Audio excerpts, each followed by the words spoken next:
Buenas tardes a todos y todos. Bienvenidos a una emisión más de Neuro de las Cosas. En esta ocasión tenemos a Ramsés Yair, quien nos va a hablar un poco sobre Alzheimer, microbiota y entre otras cosas que son muy interesantes. Me voy a dar el placer de dar una pequeña semblanza de Ramsés. Ramsés es un estudiante de séptimo semestre en la licenciatura en neurociencias. Actualmente está realizando sus prácticas profesionales en el Departamento de Comunicación del Instituto de Fisiología Celular. Está realizando notas de periodismo y un artículo de divulgación sobre los métodos que se utilizan para estudiar a las emociones. Y asimismo también pues, les gustan las manzanas y las calabazas rellenas con queso. También tengo que decir, agregando por mi cuenta, que Ramsés es un excelente estudiante, entonces siéntense libres de hacer las interrogantes que les surjan en esta charla con total confianza. Las preguntas las pueden poner en el chat y sin más preámbulos, le doy pues la voz a Ramsés. Gracias, Ramsés. Muchas gracias, Antonio, por tus palabras. Y hola a todas, todos y todes. Espero que se encuentren muy bien. Bueno, como me presentó Antonio, yo soy Ramsés y yo les voy a platicar un poco sobre microbios y Alzheimer. ¿Qué conexión existe? Un momento, ahí está. Antes de comenzar con esta explicación súper científica de estos dos conceptos muy interesantes, me gustaría comenzar definiendo qué es una demencia, ¿no? La demencia, pues la podemos definir como un conjunto de signos y síntomas que describen cómo va disminuyendo las funciones cognitivas conforme va pasando los años. ¿Esto qué quiere decir? Es una descripción de cómo aquellas personas que se van perdiendo aquellos recuerdos, aquellas memorias, aquellas localizaciones sobre algún lugar, por ejemplo, el Oxxo, por ejemplo, en Soriana, por ejemplo, en donde se encontraba el carro la última vez que lo dejaron.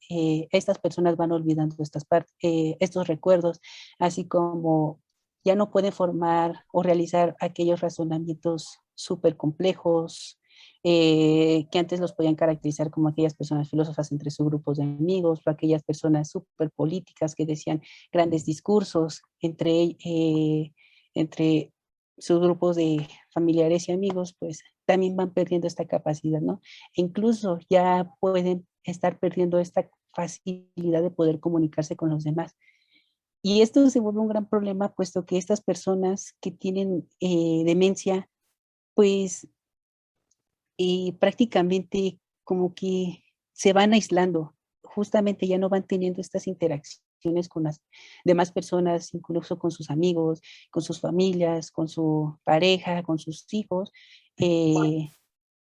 lo que podría provocar que eh, una disminución en su calidad de vida y justamente va teniendo problemas en estas interacciones y pues nada, estas personas, justamente sus familiares van describiendo que estas personas que tienen demencia ya no las describen como tal como personas, se van despersonalizando, que lo que quiere decir que estas personas ya no se les pueden llamar como tal una persona, o ellos lo decían como ya no los puedo llamar persona, ya no lo puedo llamar como mi esposo, ya no lo puedo llamar como mi hijo, ya no lo puedo llamar como mi amigo, puesto que él ya no me reconoce, ya no siento ese mismo tacto, ese mismo calor que antes me daba previamente. Y pues esto se va volviendo un problema muy importante. Y pues cabe recalcar que un tipo de demencia más prevalente en todo el mundo, pues es la enfermedad de Alzheimer. Por eso tenemos uno de esos días conmemorativos que transcurrió en esta semana, ¿no? La enfermedad de Alzheimer fue descrita por el doctor Alois Alzheimer, y de ahí pues se le derivó su nombre, ¿no? Este doctor pues realizó sus primeros estudios, sus primeros descubrimientos sobre la paciente August Detter, la que es la que podemos observar aquí en medio, ¿no? Él describe, mejor dicho, que esta paciente, cuando le preguntaba cosas como, por ejemplo, ¿cuál es su nombre? Pues la respondía, ¿no? Porque eran como su propia identidad, que ella misma podía recordar de forma fácil. Eh, Sin embargo, cuando le preguntaban quién era su esposo, quién eran sus hijos, muy curiosamente esta persona respondía su mismo nombre otra vez, y es algo que le ocasionó mucho revuelo a los Alzheimer, puesto que si te acabo de preguntar algo cuya respuesta me la diste antes porque me la estás respondiendo después, ¿no? Y tú, además, justamente cuando le preguntaba otros tipos de cosas, por ejemplo, ¿qué estás comiendo? Ella decía cosas que no estaban en la realidad. Es decir, si ella estaba comiendo, por ejemplo, albóndigas, ella decía, estoy comiendo espinacas con papas o llaves y carros. No respondía cosas coherentes justamente con la pregunta que le estaban haciendo. Y estas respuestas también de forma muy curiosa eran respuestas de preguntas previas que le habían hecho anteriormente con respecto de qué, con reconocimiento de un objeto, de una cosa similar. Entonces se volvió algo muy interesante de que esta persona no tenía como un tipo lag, por así decirlo, con respecto a las respuestas de lo que ella daba. Y pues es algo muy curioso. Además, Aldous Alzheimer después estudió el cerebro de August Decker, pues esto obviamente fue después de cuando murió, después de cuando le hizo la autopsia, pues abrió su cráneo y pues sacó su cerebro, le hizo rebanadas y estas rebanadas pues las observan en el microscopio.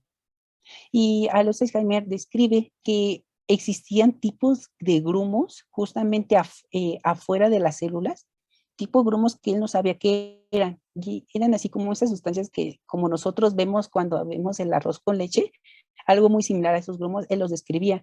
Y también observaba marañas dentro de las células. Era de, ¿qué aspectos tan peculiares existían dentro del cerebro de August Deter que podrían estar explicando este tipo de problemas que se estaban describiendo, ¿no? Eh, ya después, conforme pasaron los años, eh, sea, estos grumos y estas marañas que describía Alois Alzheimer se describieron mucho después, que son compuestos químicos en específico. Los grumos que describía Alzheimer ahora se conocen como el péptido beta-amiloide. Las marañas que se encontraban justamente dentro de las células, dentro del cerebro de August Deter, pues ahora se conocen como las proteínas tau, ¿no? Estas marañas neurofibrilares que también hoy en día se conocen así. Entonces, aquí una pregunta que nos podríamos hacer es, ¿realmente estas son las malas de la historia? ¿Estas son las que estarían ocasionando la enfermedad de Alzheimer? Pues hoy en día, a pesar de que tenemos una vasta investigación sobre esto y que todo el mundo está tratando de resolver estos enigmas, todavía no se puede concluir de forma certera que estos dos compuestos al menos sean los ocasionantes de la enfermedad de Alzheimer, y lo que demuestra que es un fenómeno mucho más complejo. Eh, Creo que ya. Ok, ya sabemos que estos grumos que se observaban fuera de las células se le llaman como beta-amiloides, pero ¿cómo se generan? Es decir, ¿de dónde provienen? ¿Quién las produce? ¿Por qué las produce? Se ha descrito que estos péptidos provienen de una proteína con un nombre muy peculiar y muy único que se llama proteína precursora de la beta-amiloide, jeje.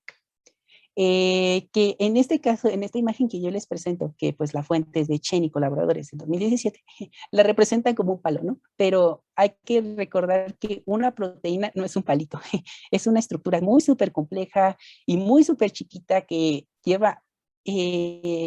tiene interacciones entre ella misma y con otras cosas más que no la podemos considerar como un palito, pero para poder comprender mucho mejor de forma conceptual qué es esta proteína, pues aquí la estamos observando como si fuera un palito, ¿no? Esta proteína precursora de la beta-amiloide se inserta justamente, es decir, atraviesa y se queda justamente en lo que es la membrana celular de las neuronas. Y cuando se queda ahí, de forma muy curiosa, puede recibir cortes por proteínas que se le conocen como enzimas y que estos mismos cortes que se están generando estarían produciendo la beta-amiloide. Si quieren conocer el nombre y apellido de estas enzimas, pues es la beta secretasa y la gamma secretasa. Pero estas enzimas se han descrito que son muy importantes, puesto que justamente estas enzimas únicas que están recortando de forma en específico a la proteína precursora de la beta-amiloide y están formando estos péptidos, también existe otra vía que se le llama vía no amiloidogénica. ¿Qué quiere decir esto? Que existen dos vías posibles en la cual una esté produciendo la beta amiloide y que pueda ocasionar estos grumos dentro de las células, o otra vía que no esté produciendo esto. Y entonces ahí nos podemos preguntar, entonces, ¿cuál es la decisión de que o se vaya hacia una vía que sí esté produciendo estos grumos o la vía que no la esté produciendo, ¿no? De forma muy general. Eso todavía como que tampoco se sabe muy bien, pero hay descripciones de las cuales estarían diciendo de que diversos procesos de inflamación, diversos procesos de eh, eh, una falla en el equilibrio dentro de las células, estarían ocasionando de que se estén formando esta vía amiloidogénica. Lo que lo vuelve muy interesante en poder decir de que, poder deducir de que ante hay un desequilibrio dentro de una célula, se esté generando más desequilibrio dentro de la misma, ¿no? Y es algo muy curioso que se esté generando dentro de las células. No obstante, eh, la beta amiloide, justamente en los periodos cuando nosotros estamos, bueno, no nosotros, sino en los modelos animales que se han estudiado, han descrito que cuando están creciendo tiene un rol importante para formar diversas conexiones y que incluso llega a formar una maduración óptima y eficiente de una neurona. Además de que pueda estar justamente en estos procesos de algún reparo neuronal, si existe alguna lesión o algún tipo de agente externo que podría estar ocasionando ahí algún problema. Entonces, aquí nos podemos preguntar, entonces, ¿si es buena o es mala? Pues realmente creo que ahí ya quedaría como muy al aire libre de la opinión de las demás, porque realmente es una proteína que está realizando diversas interacciones. Así que nosotros realmente es lo que le estamos designando como este valor positivo y negativo que podría estar teniendo. Pero cabe recalcar que pues ante una mayor cantidad de la beta amiloide, pues estaría generando una falta de equilibrio dentro del ambiente neuronal.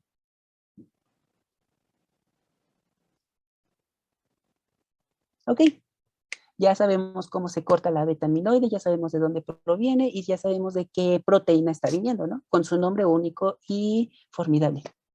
Pero después de que se haya cortado y se haya generado solamente una beta amiloide, ¿qué pasa si se empiezan a cortarse mucho más? ¿Qué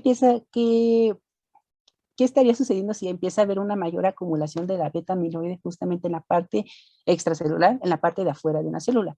Bueno, en este caso vamos a nombrar a la beta amiloide como si fueran monómeros y las designamos como bolitas chiquitas, ¿no? Para poder decir, cada bolita es una beta amiloide y es una unidad.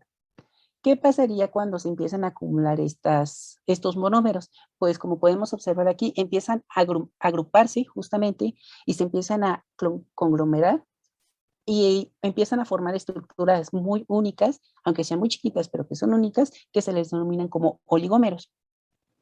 Y de forma interesante, estos oligómeros son los que afirman muchos autores y muchos investigadores que estos son los ocasionantes que estén produciendo diversas barbaridades dentro del ambiente celular, en específico del ambiente neuronal.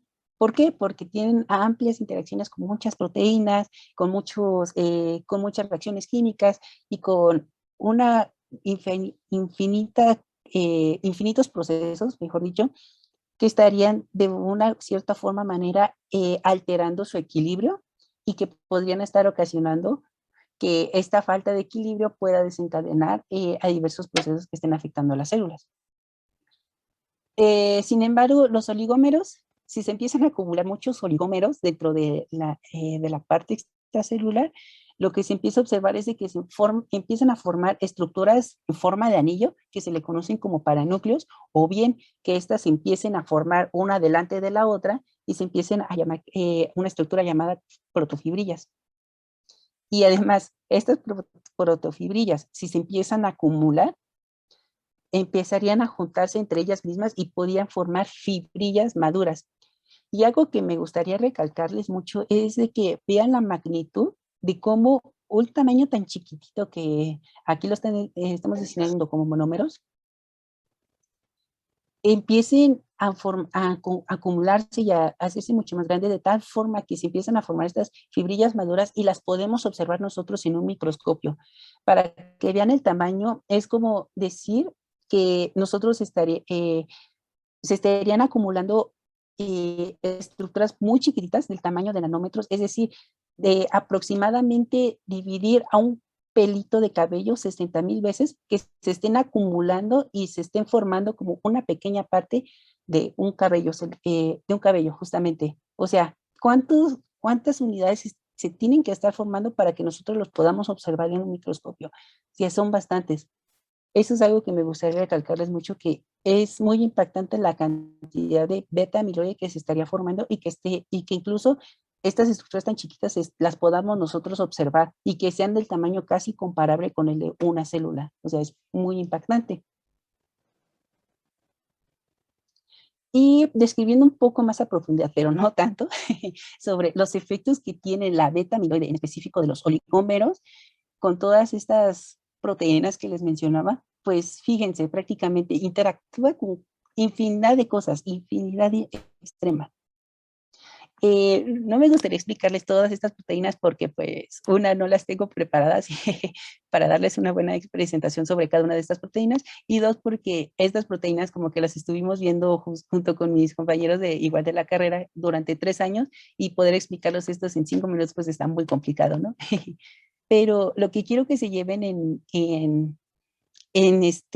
como reflexión es de que estos oligómeros interactúan con estas cantidades inmensas de proteínas, estarían desencadenando procesos que están alterando la salud de las neuronas. En este caso pueden estar formando respuestas inflamatorias, y que estas respuestas inflamatorias pueden generar una muerte neuronal a través de diversas reacciones químicas en que intervienen diversas enzimas, diversas proteínas y diversos compuestos dentro de ahí que estarían generando esta muerte. Así como también puede estar generando la expulsión de la beta amiloide, y con ello se podría explicar la enfermedad de Alzheimer. También se estarían formando especies reactivas de oxígeno. Estas especies reactivas de oxígeno son aquellas que las famosísimos agentes oxidantes que estarían alterando muchos elementos dentro de la célula y que podrían estar produciendo un daño a la salud, bueno, a la salud en específico de la salud de las neuronas, lo que también podrían estar provocando su muerte. O bien, estos mismos oligómeros de beta amiloide podrían estar explicando la formación de las proteínas, de estas marañas de tau, que eran las que describía Alois Alzheimer en un inicio, que estaban dentro de las células. Y fíjense que podría ser la beta amiloide la ocasionante de todo el daño dentro del cerebro de una persona con Alzheimer, y que podría estar explicando estas fallas en su memoria, en su lenguaje, en su razonamiento, y entre otros factores cognitivos que podrían estar explicando la enfermedad de Alzheimer. Entonces, podríamos concluir de aquí que pues la beta amiloide pues es mala, ¿no? Puesto que ocasiona todos estos daños, ocasiona todos estos problemas. Entonces, de alguna u otra manera tenemos que investigar una manera para deshacernos de estos oligómeros. Yo diría que se esperaran un momentito, puesto que se ha descubierto algunas otras funciones de la beta amiloide que podrían tener alguna relevancia para la supervivencia de un organismo. Con el siguiente título, el péptido beta amiloide como un antimicrobiano. Si se ha descrito que la estructura de la beta amiloide comparte muchas similaridades con con otros péptidos que también se le llaman antimicrobianos, que tienen nombres muy elegantes y muy ostentosos, de los cuales cuando se compara su estructura de cada uno de ellos, prácticamente podrían considerarse idénticos, ¿no? Lo único que podrían cambiar es uno que otro elemento dentro de su estructura, pero prácticamente son los mismos. Y cuando se están plegando, es decir, cuando forman estos tipos de cilindros o tipos de cuerdas que se van enredando dentro de un péptido, o lo que observan es de que se están formando esas mismas estructuras dentro de cada uno de ellos, y que estas estructuras también se pueden observar dentro de una misma célula. Ahora bien, esto estaría sugiriendo que la estructura que se observa en un antimicrobiano que ya se ha descrito previamente con el beta-amiloide, que apenas está describiendo que pues es ocasionante del Alzheimer, es como algo muy impactante, ¿no? Porque estaríamos atacando a algo que es beneficioso para el cuerpo humano, pero que es ocasionante de una enfermedad muy mala, o muy fea, perdón, pues es como muy contradictorio. En esta imagen que les traigo aquí, lo que observamos nosotros son cultivos de células humanas. Un cultivo celular se refieren a aquellos conjuntos de células que crecen justamente en un plato y no crecen dentro de un organismo, es decir, crecen de forma artificial, por llamarlo de una manera. Y dentro de este cultivo celular de células humanas, si nosotros les metemos el péptido beta-amiloide y además le metemos un agente patógeno, que en este caso es la Candida albicans. Candida albicans es un tipo de hongo patógeno oportunista, que quiere decir que cuando un organismo se encuentra enfermo, la cándida dice, como está enfermo, pues ahora ya puedo atacar mucho más y puedo aprovecharme de todo lo que está comiendo para pues yo reproducirme y sobrevivir. Eso es lo que es un agente oportunista.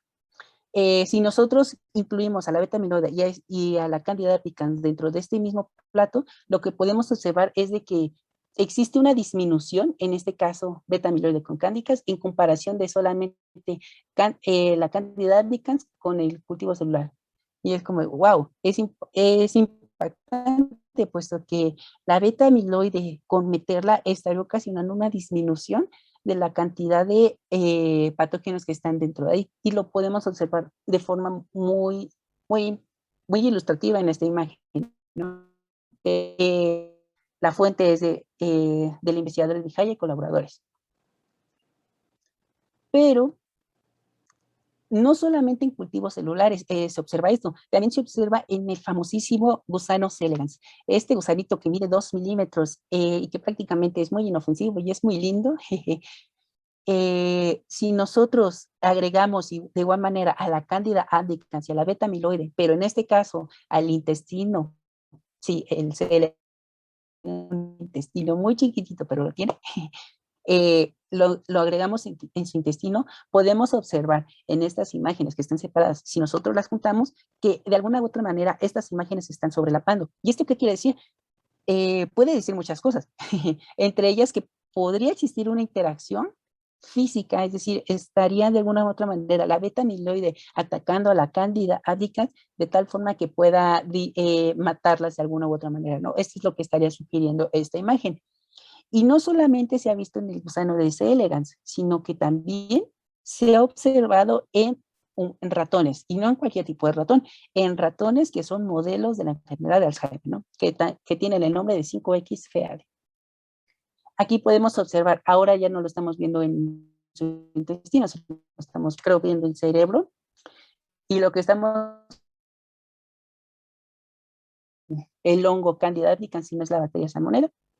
Y ahora lo que nos estamos viendo aquí en esta parte es la proteína beta-amiloide, y aquí no estamos viendo nada porque es un ratón que no es transgénico, es decir, que no está sobreexpresando esta proteína beta-amiloide. Observamos que de igual manera las imágenes se sobreponen, es decir, que estaría sugiriendo que hay una interacción de la beta-amiloide con este patógeno horrible y feo que produce la salmonelosis. En cambio, en el de wild type, pues se observan menores cantidades y pues no está interactuando con nada, ¿no? Porque no hay beta-amiloide. Entonces, en diferentes tipos, modelos de investigación biomédica básica, observamos que la beta-amiloide se está comportando de una forma similar, es decir, podría estar actuando como un antimicrobiano que estaría atacando a diversos patógenos que ocasionarían una enfermedad en cualquier organismo. Y lo vimos desde un gusanito hasta modelos ratones. Y es algo muy impactante. Entonces, ¿qué es lo que estaría haciendo la beta-amiloide? Justamente, ¿cómo estaría interactuando con estas bacterias? ¿Qué le está haciendo prácticamente, no?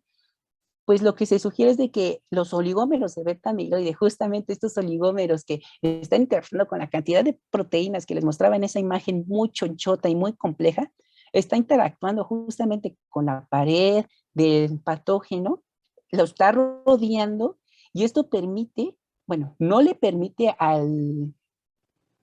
al patógeno interactuar con las células hospederas del organismo, de tal forma que los aísla y los aglutina, es decir, forma grumos dentro del tejido.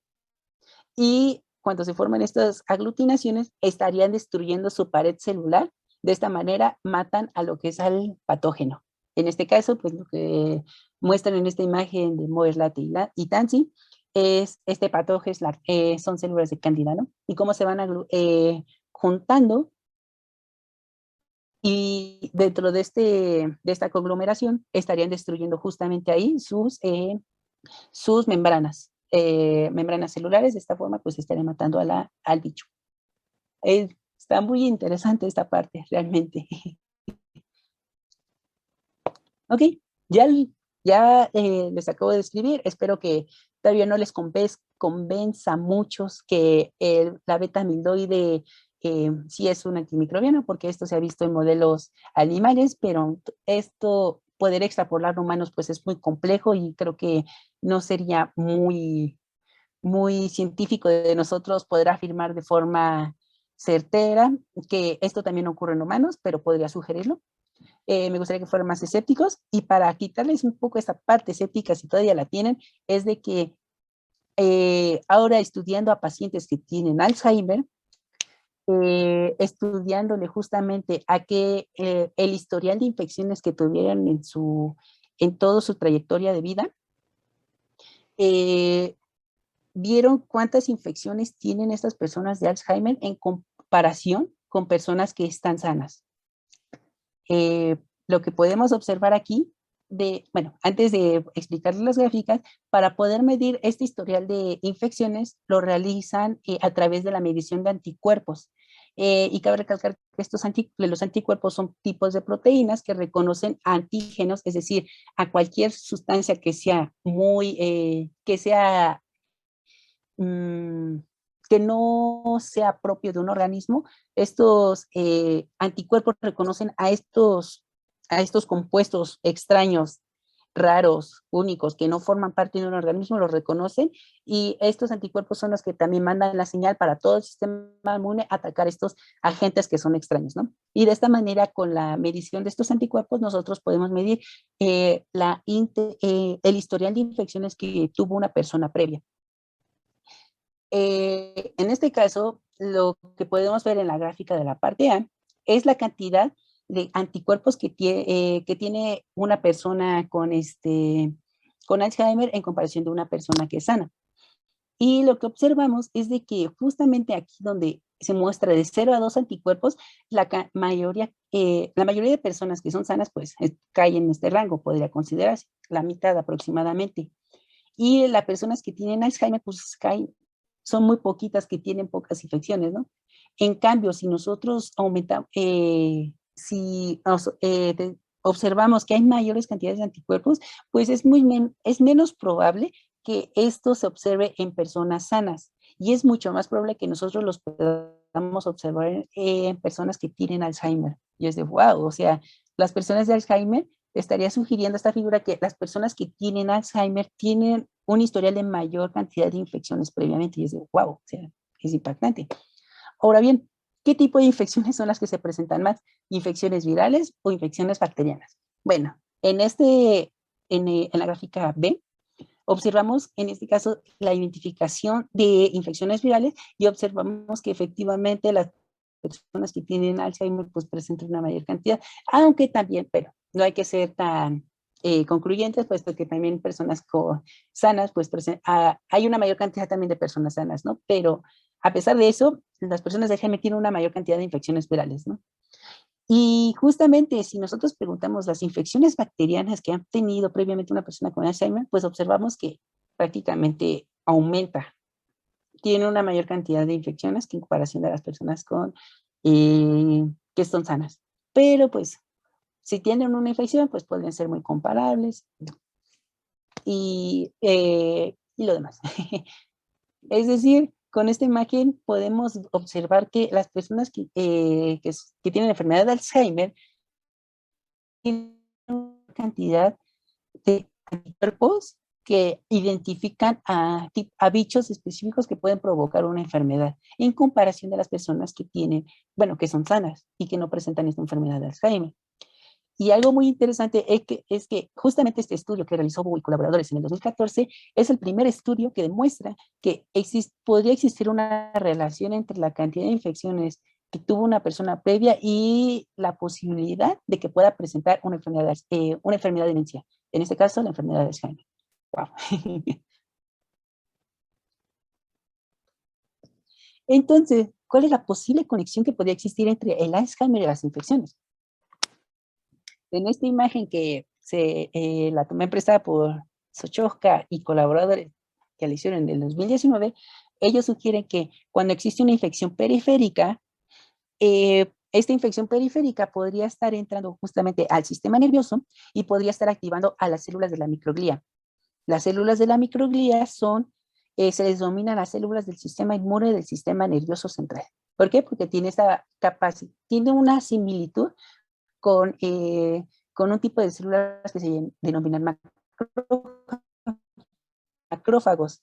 Y este tipo de células son aquellas que, pues prácticamente como su nombre lo dice, ¿no? Son aquellas que fagocitan, es decir, que van comiendo todos aquellos agentes que son raros, que son externos y que son diferentes de un organismo. Estas infecciones periféricas estarían activando las células de la microglía y también estarían produciendo, posiblemente estarían ocasionando una producción de beta-amiloide. Y esto podría ocasionar una respuesta inflamatoria aguda de una forma similar cuando nosotros nos infectamos, cuando nos cortamos y no lavamos la herida, de tal manera que esta respuesta inflamatoria aguda estaría actuando ahí y lo que estaría realizando la beta-amiloide sería una limpieza de esas infecciones periféricas dentro del cerebro y se estaría ocasionando una eliminación de los microbios centrales. También podrían existir una reactivación de los virus y las bacterias. ¿Qué quiere decir esto? Que nos volvimos a caer con la misma piedra, es decir, nos volvimos a enfermar con la misma infección que tuvimos previamente y pues podría estar generando estos mismos pasos que les acabo de describir previamente. Además, posiblemente este tipo de respuesta inflamatoria aguda se podría estar observando en sujetos sanos y que tengan una edad menor a 40 años. Eso es lo que podría estar sugiriendo los estudios, pero esto no se puede afirmar de forma certera. Hay que ser un poco más escépticos. También, bueno, ¿qué es lo que estaría sucediendo ahora con personas que tienen una mayor edad y que además estarían presentando un deterioro cognitivo leve? Es decir, fallas ahora justamente con la memoria, fallas con el lenguaje, fallas con aprendizaje, entre otros procesos cognitivos. ¿Qué pasaría si estas personas podrían tener una infección periférica? Pues ahora bien, estas infecciones podrían estar ocasionando una producción de beta-amiloide, pero esta producción sería excesiva. Esta producción excesiva, pues puede ser un arma de doble filo, como observamos previamente, porque puede provocar fallas en las conexiones entre las neuronas, puede provocar incluso su muerte, puede provocar estas especies reactivas de oxígeno. Y debido a que no puede, justamente con la edad, no existe ya un buen mecanismo para encontrar el equilibrio de nuevo, podría estar ocasionando una respuesta inflamatoria crónica que llevaría mucho más tiempo poder recuperarse. Y esto es un problema importante y serio, puesto que las beta-amiloides formadas ahora ya no se pueden eliminar de forma tan fácil y esto estaría generando una neurodegeneración, es decir, una muerte neuronal en el sistema nervioso central. Así, también la reactivación, es decir, otra vez enfermarnos con una infección previa que hayamos tenido, podría estar ocasionando también esta respuesta inflamatoria crónica y que esto podría estar ocasionando la enfermedad de Alzheimer. Pero de igual manera, esto apenas es una teoría y apenas se están realizando los estudios, por lo que esto todavía no lo podemos aseverar de forma 100% segura. Sin embargo, los estudios que están surgiendo sobre estos encuentros que se han encontrado de mayores infecciones en las personas de Alzheimer, pues podrían estar explicando la eh, etiología de la enfermedad. Pero perdonen, pero si nosotros como que unimos las piezas que sabemos del sistema nervioso y justamente con esta relación con la parte de infecciones, pues algo que no les he dicho es de que el sistema nervioso central tiene una barrera impenetrable. ¿Qué quiere decir esto? Que no deja pasar células, que no deja pasar proteínas, que no deja, que es tan selectiva, es decir, sería como el guarura de una fiesta que tú quieres entrar en un antro, que es tan selectivo de dejar pasar ciertas personas, de una forma similar estaría haciendo la barrera hematoencefálica.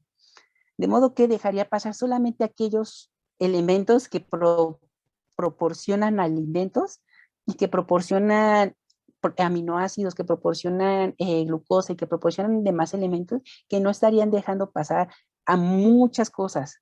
O sea, es una barrera casi impenetrable.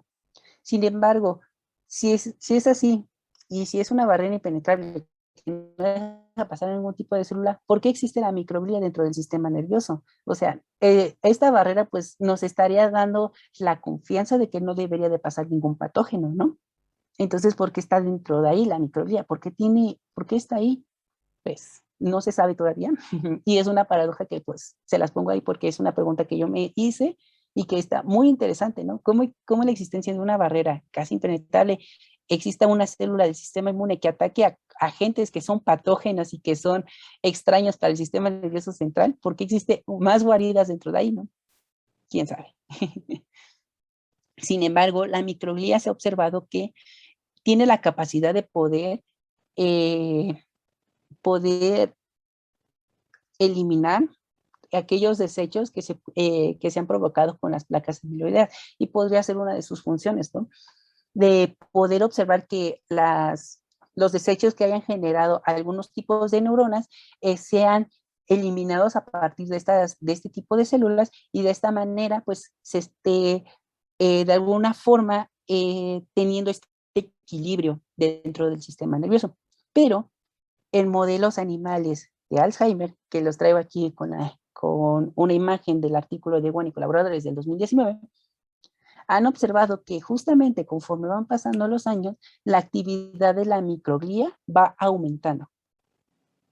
Entonces, esto como que podría ser algo esperable, pues dices, si ya vemos que en la enfermedad de Alzheimer pues hay una mayor producción de beta amiloide, pues debe haber una mayor actividad de la microglía, ¿no? Pues eso es como algo hasta incluso pues, predecible.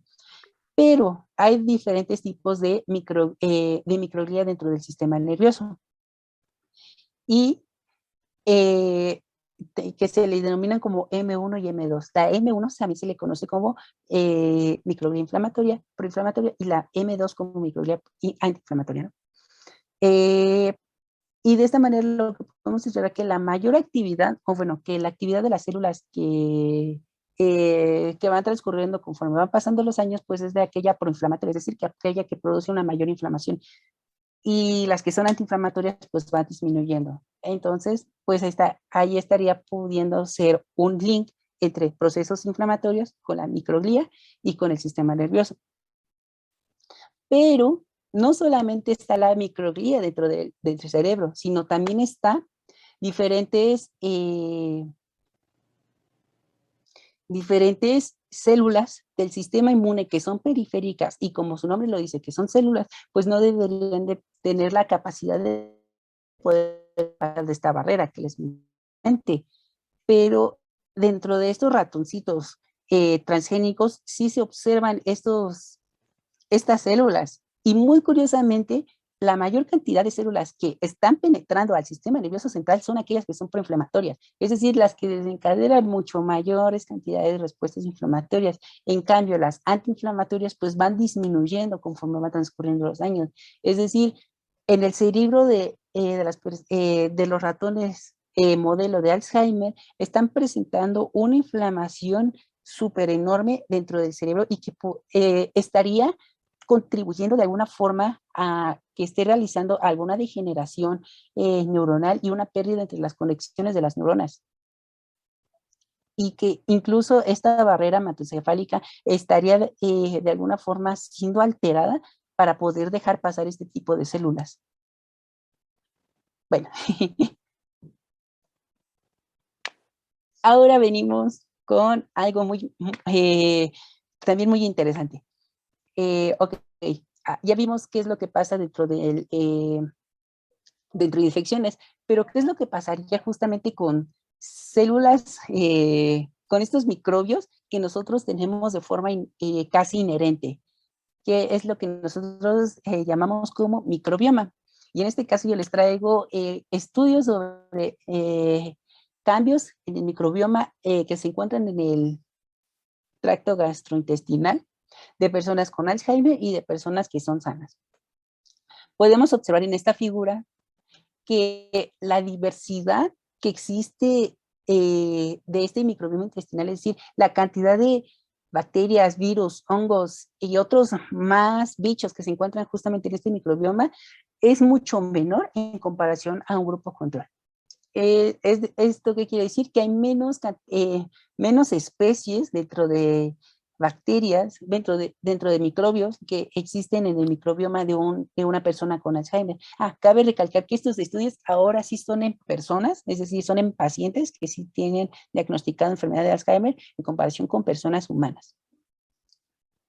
Y esto se vuelve muy interesante, puesto que aquí están describiendo que sí existe una alteración, un cambio en el microbioma, en estas células que tenemos, que nos están ayudando a diferentes procesos.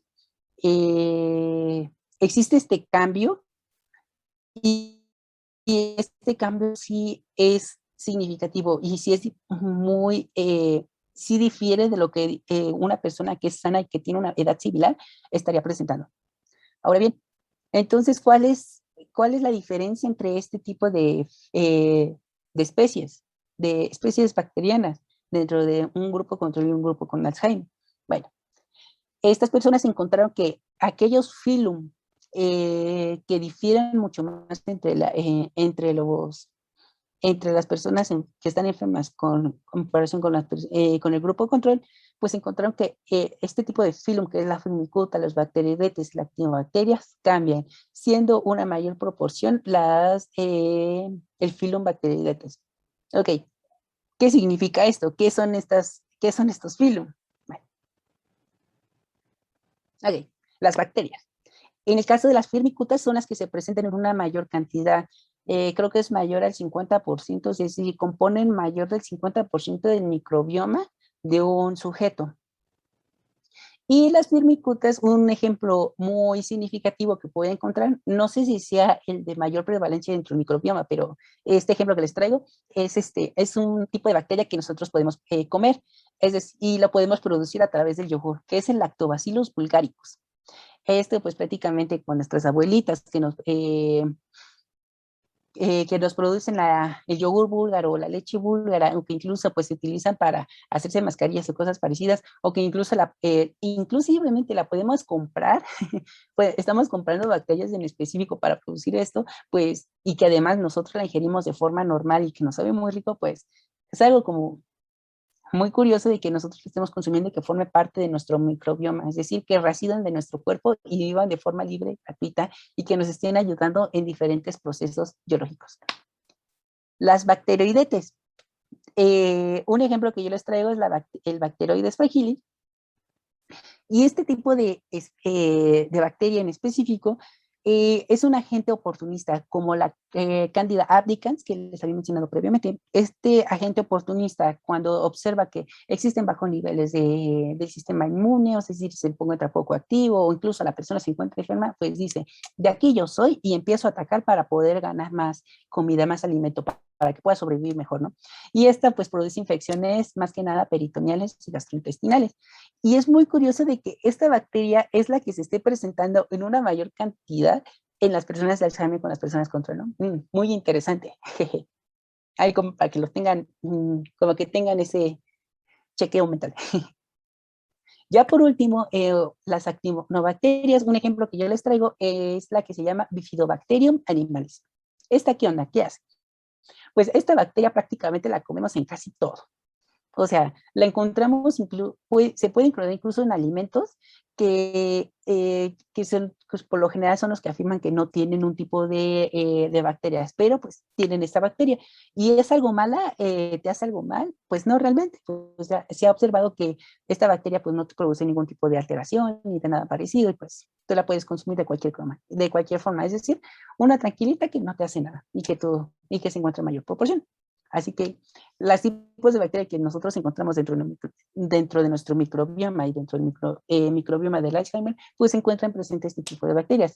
Y pues existe una alteración justamente, un cambio entre la cantidad de tipo de filum, tipo de especie de cada uno de este tipo de condiciones. Ahora, en este mismo estudio que les traigo igual de Wang, que lo observamos en la imagen previa, sobre un estudio sobre microbioma y ratones compañeros.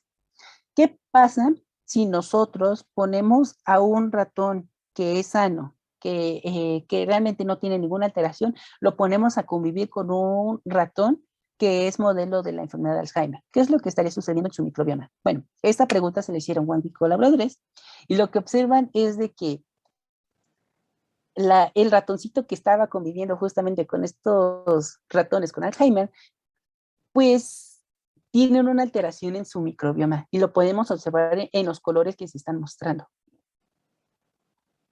Como observan, van cambiando el porcentaje de, del tipo de bacterias en específico que están residiendo dentro del microbioma y que no es comparable ni al wild type, pero tampoco es comparable con el transgénico. Es decir, existe un cambio dentro de estas mismas interacciones sin alguna intervención farmacológica, nada, solamente conviviendo con otro ratón que tiene Alzheimer, pues se encuentran estos cambios, ¿no? Y a pesar de que esto no lo podemos extrapolar de forma certera con humanos, pues sería muy interesante poder encontrar estos estudios de aquellas personas, aquellos familiares justamente que están cuidando con una persona con Alzheimer y que está cambiando su microbioma, ¿no? Estaría muy interesante. Pero ya como última parte que les traigo de toda esta revisión es sobre el futuro. Este compuesto que les traigo aquí enfrente se llama oligomanato de sodio. Y este compuesto en específico se ha observado que se le denomina como un neuroenhancement, un neuromejorador, por así decirlo, que ayuda en aquellos, por así decirlo, puede estar mejorando algunas funciones cognitivas como la memoria, como el habla, como razonamiento, entre otros, en personas que son sanas. Es decir, mejora su desempeño. Y es de, wow, o sea, estamos encontrando un puesto que está realizando este mejoramiento. Pero no solo eso, en las personas que, bueno, en este caso, no en las personas, sino en ratones, cabe aclarar que esto se ha realizado solamente en ratones. Los estudios que se han realizado en ratones, que se les administra este oligomanato de sodio, observan un mejoramiento en su desempeño en diferentes tareas que evalúan procesos de memoria y procesos de ubicación espacial. Y sí, ubicación y orientación espacial. Algo que se ha observado en estos mismos ratones transgénicos que pues tienen una falla, un deterioro cognitivo en estos procesos. Además, disminuyen los niveles de inflamación, hay elementos de inflamación dentro del cerebro de estos ratoncitos y no solo eso, también cambian su microbioma, cambian este ambiente que está dentro de aquí. Y es algo muy interesante porque este mismo oligomanato de sodio ya se ha realizado estudios de pruebas clínicas en China y ahorita se encuentra en la fase 3, es decir, ya está pasando fase por fase como de una forma muy similar, pero un poco distinta, comparable con lo que fue de las vacunas del SARS-CoV-2, de forma similar están pasando estas pruebas, el oligomanato de sodio. Y si tienen una duda de dónde surge este compuesto, pues es una mezcla de diferentes grasas y de diferentes lípidos que se extraen de diferentes algas y que se procesa con diferentes reacciones químicas para formar este tipo de sal. Entonces, ¿cómo se podrían conectar estos elementos que estamos describiendo previamente, no? O sea, ya sabemos que podría existir una relación directa entre microbioma y cerebro y que además el sistema inmune está atravesando de alguna manera el cerebro. Entonces, ¿qué es lo que estaría pasando dentro de ahí? Bueno, primero, describiendo la interacción entre microbioma y cerebro y sistema inmune con cerebro, pues se ha descrito que el microbioma puede estarse generando moléculas que estas moléculas son activas y que podrían estar alterando al sistema nervioso. Por ejemplo, podrían estar produciendo diversos neurotransmisores y compuestos que se llaman ácidos grasos de cadena corta, que tienen un efecto modulador dentro del sistema nervioso. Además, se ha descrito que las células que están dentro del sistema nervioso, dentro del sistema gastrointestinal, tienen conexiones justamente con el sistema nervioso a partir del nervio vago. Y se ha demostrado que este tipo de conexión puede de una forma, no se ha demostrado de forma certera con todas las bacterias y todos los virus, pero sí al menos con el virus de la rabia, que puede tener este camino retrógrado, es decir, que se vaya del sistema gastrointestinal hacia el cerebro por esta conexión que existe con el nervio vago. Y esto podría indicar que existe un camino directo entre el sistema gastrointestinal con el cerebro y que pueden estar tomando los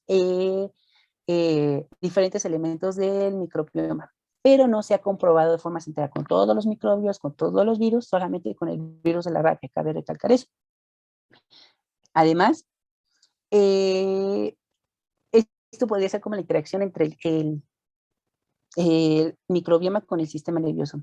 En cambio, el sistema inmune en relación con el sistema nervioso, pues se ha registrado, como ya vimos previamente, estos procesos de inflamación y que podría estar también involucrado en aquellos procesos que tienen algún tipo de lesión y que además estén reparando ese tipo de lesiones, ¿no? También se ha descrito que diferentes citocinas y diferentes compuestos proinflamatorios y antiinflamatorios estarían regulando la neurogénesis. La neurogénesis se refiere al proceso el proceso de producir, perdonen por el pleonasmo, el proceso de producir nuevas neuronas en regiones específicas del cerebro, tales como el giro dentado del hipocampo. Y también podría estar modulando el desarrollo neuronal y la conectividad justamente cuando un organismo está creciendo. Estas descripciones pues se han descrito y que todavía sigue en investigación actualmente, que esto podría ser como las conexiones que estarían entre el microbioma, sistema inmune, con respecto al cerebro. Ahora bien, ¿cuáles son las conexiones que existen entre el cerebro, con el microbioma y con el sistema inmune? Pues uno de los elementos que se ha descrito es sobre el eje del estrés, es decir, el eje hipotálamo, hipófisis, médula adrenal. La médula adrenal es aquel órgano que produce el cortisol y la adrenalina, compuestos que se han identificado en aquellas personas que se encuentran estresadas, que tienen hay mayor altos niveles de estos compuestos y que pues podrían estar alterando su equilibrio. Podría de esta forma, con este eje, el cerebro comunicarse con el microbioma y con el sistema inmune. Además,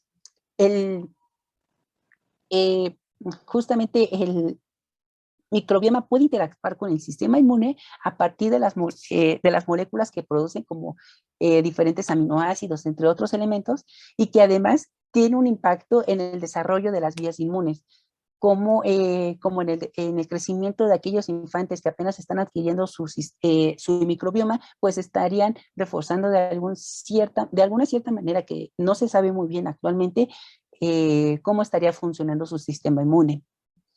Pero, ¿cuál es la conexión que existe justamente con el sistema inmune y con el microbioma? Pues no encontré mucha bibliografía por eso y no sé si existan hoy en día descripciones sobre aquello, pero de mi parte yo no, en esta presentación que yo les traigo a todos ustedes, a todos ustedes, pues no encontré una relación entre el sistema inmune junto con el impacto que tiene con el microbioma. Y es algo que pues estaría padre poder encontrar esta relación, ¿no?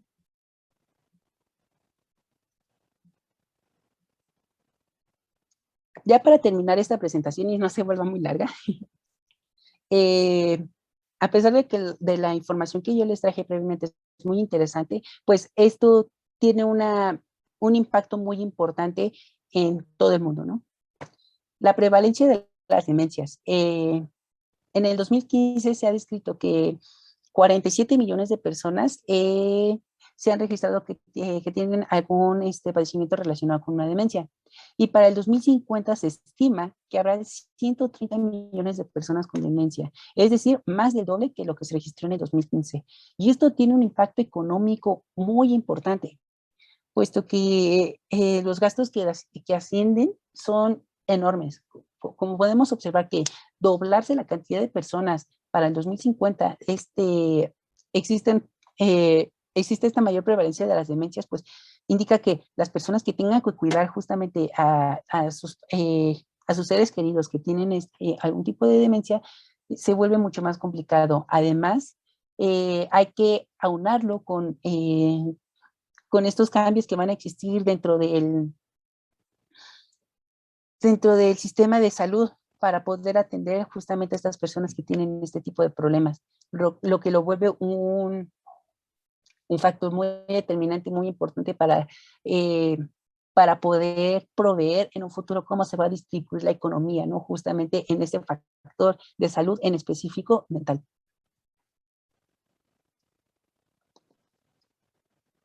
Y en México, ¿qué es lo que está pasando en México, no? ¿Cuál es la prevalencia e incidencia? Entre el 2003 y el 2007 no encontré datos recientes, perdón, de cuál es la prevalencia del Alzheimer justamente en toda esta década del 2010 al 2020, pero la década del 2000 al 2010 encontré que existe una prevalencia del 8.5% en zonas rurales y del 8.6% en zonas urbanas, la prevalencia de la demencia. Y esto me pareció muy interesante de que hayan estudios que sí, que estén como abarcando diferentes aspectos sociales en el cual pues no está difundido de forma masiva en diferentes medios de comunicación, ¿no? Y a pesar de que estos estudios se realizaron casi 20 años, pues el hecho de que exista este porcentaje y que posiblemente estaría aumentando en un futuro en México, pues indica su importancia dentro del sistema de salud. La incidencia, en cambio, se describe que 30 sujetos entre cada 1000 podrían estar presentando un tipo de demencia, ¿no? Y ya como última parte, les comento que la enfermedad de Alzheimer es el tipo de demencia más frecuente que se ha reportado desde 2007 hasta el 2016, en conjunto con la demencia vascular y la demencia mixta, que es la combinación de la acumulación de placas amiloideas con alteraciones vasculares, ¿no?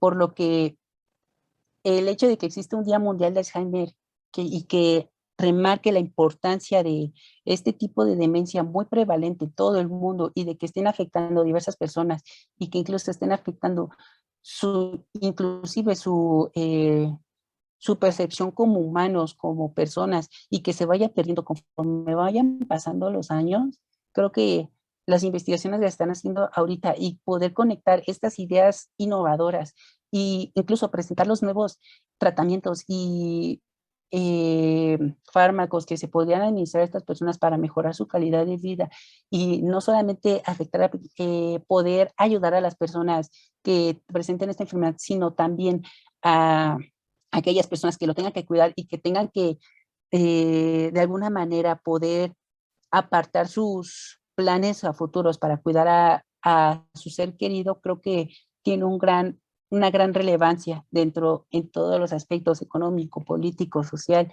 cultural y humanístico, ¿no? Y con esto termino mi presentación. Aquí les muestro mis referencias bibliográficas. Y por último, les agradezco mucho su atención, ¿no? Si tienen alguna duda que yo no pueda resolver ahorita con la sección de preguntas que vayan surgiendo, pues aquí les dejo mi correo, no hay algún problema. Y no sé si tengan alguna duda en este momento que quieran prender su micrófono. Muchas gracias. De hecho, sí, hay una duda aquí en el chat. Es de Edna y ella pregunta, ¿qué efectos tiene en el ratón sano el cambio en su microbioma?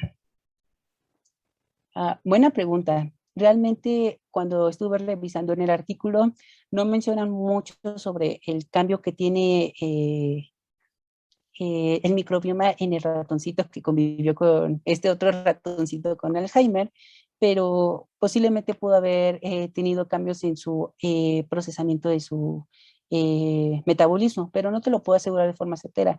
Y si quieres, te lo puedo escribir un poco de forma más elaborada, por si gustas, para poder recabar un poco más de información, porque realmente no estoy muy seguro de qué es lo que estaría sucediendo dentro de estos ratoncitos. Gracias, Ramsés. Yo tengo otra duda. Había leído un artículo que me pareció interesante sobre que relacionaban una mala higiene bucal con el desarrollo de Alzheimer por una bacteria, no recuerdo el nombre. ¿Sabes algo respecto a eso? ¿O leíste algo? Ah, sí. Muy buena pregunta, Antonio. Hay muchos estudios que también están refiriendo que infecciones en la parte bucal podrían estar también contribuyendo a la enfermedad de Alzheimer. Y a pesar de que no sé muy bien el nombre de la bacteria que provoca este tipo de infección que se llama periodontitis, eh, este, esta infección se ha observado que aquellas personas que tienen este tipo de problema, justamente en un futuro, muy posiblemente, puedan presentar la enfermedad de Alzheimer, si estos tipos de infecciones son muy recurrentes. Y eso se vuelve muy interesante porque no solamente se describe el microbioma que está dentro del sistema gastrointestinal, porque, sino también se está describiendo los otros microbiomas que existen en otras regiones del cuerpo, como la parte bucal o también como la parte respiratoria o entre otros órganos que nosotros tenemos y que dentro de ahí existen otros tipos de bacterias, es lo cual lo vuelve muy interesante y muy complejo además, porque poder encontrar estas asociaciones de la parte bucal con el cerebro y además de la parte gastrointestinal con el cerebro, pues dice, ¿cómo se están conectando estos elementos? ¿No? ¿Cómo poder armar el rompecabezas justamente que está dentro de ahí? Sí, se vuelve muy interesante, realmente. Creo que eso es lo poco que he leído sobre la interacción entre este tipo de infección que reside justamente dentro de la boca de algunas personas con Alzheimer y su presencia de esta enfermedad, ¿no? Vale, muchas gracias, Ramsés. Pues yo creo que si no hay alguna otra pregunta por parte del público, podemos dar por finalizada la sesión. Muchas gracias de antemano y gracias a los que No, participaron. muchas gracias. No, muchas gracias a ustedes por dejarme poder platicar. Y a pesar de que espero que haya quedado algo claro y que se hayan llevado un mensaje en esta presentación, les agradezco mucho que se hayan quedado aquí y que me hayan escuchado realmente.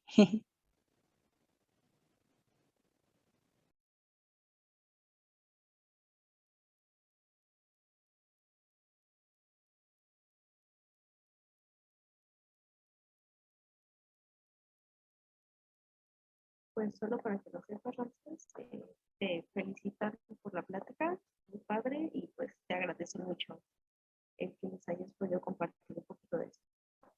Pues nosotros también. No, muchas gracias. Entonces, gracias a todas y todos. Damos por finalizada la charla. Nos esperamos en siguientes pláticas. Esta se va a subir a YouTube próximamente por si quieren volver a revisarla. Tienen su correo. Si es que les surge alguna pregunta, quieren más material, información o algo, cualquier cosa, ya saben, por el correo de Rosas. Bonito día a todos.